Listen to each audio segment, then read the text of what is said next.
Today, the Trump administration, under court order, said it would authorize reduced payments of SNAP food benefits this month. Not only will these payments be cut in half, but they'll also be significantly delayed. Across the country, nonprofit organizations and other entities are working overtime to try to narrow the gap imposed by these reduced benefits by organizing food drives and surging resources to food banks. The patchwork efforts to compensate for a massive government program face significant obstacles and limited resources.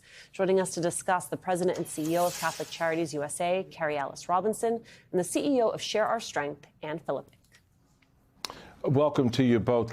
Carrie Alice, I want to start with you because I'm very familiar with the work of Catholic Charities, having served on our local Catholic Charities board here in the Archdiocese of Washington and seen firsthand the work that a lot of other hands out there don't see, all right? And in a time like this, talk about what you all have been doing, the suddenness, the abruptness you have, going back to federal employees who've been laid off indiscriminately and suddenly now finding themselves in need for food and help for their families. And then, of course, this past weekend with SNAP benefits and other benefits hitting the Trump wall and not being available to families. How is Catholic Charities USA and the local Catholic charities around the country addressing this moment? And what is the expectation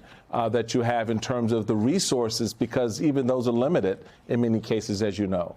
So we exist to serve and help vulnerable and poor people in all 50 states, in the District of Columbia, and in the 5 U.S. territories. We have a special focus on the most vulnerable among us. And a big part of what we do is provide food. We also provide safe shelter and behavioral health services. And we serve as a kind of point of hope for people desperately looking for hope. Now, with the rise of insecurity and real anxiety around where the next meal might come from or how to feed one's family, we have just seen our clients really struggling. It is heartbreaking, and honestly, an urgent crisis for our country right now. You know, Ann, this really strikes me that I want to be very clear that any funding for this program, whether it's partial or full, I think is important because there are folks that rely on this money every month to go on their EBT card. There are people that rely on the Head Starts to be open. There are folks that have no idea what they're going to do if the WIC program is not fully funded. And so any kind of relief is crucial here. But it strikes me that the partial funding and the government saying, well, now we're just going to do it a little bit, when they could make the decision to fund it fully, does not take into account the human toll, the people who are really struggling trying to figure out what am I not going to buy or what am I not going to pay? What bill am I going to be late on so that I can provide food for my family? Talk to me about the human toll that you are seeing through your work here. And do I have that right? Because I think people hear partial payments like, oh, great, this will be in folks' bank accounts this weekend. That's not how this works.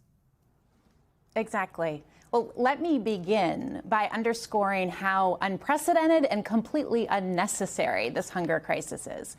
Never in the history of SNAP has any White House or any Congress failed to fund SNAP and allowed benefits to lapse. And yet that's exactly what we're facing now. And because of that, 42 million people woke up on Saturday morning and again yesterday, again today, and will tomorrow, unsure of how they're going to pay for groceries for the rest of the month. So yes, we are grateful that the U.S. courts clarified for the USDA that they have not only the option but the obligation to use SNAP contingency funds to fund this program. But as you noted, that is only partially funding it. And today the Trump administration said that it could take weeks to months for those funds to get in the hands of recipients.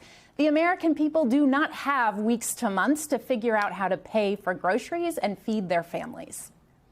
It is I think it's easy to focus on this immediate crisis because this immediate crisis is real. But let's say, tomorrow the government reopens and SNAP benefits are reinstated, and this is all of a sudden the rear view. It's not really, right? One, because we still have an ongoing hunger crisis in the richest country in the world. There were some parts of the recent budget bill that are going to shift the burden of SNAP to states, the financial piece of this to states.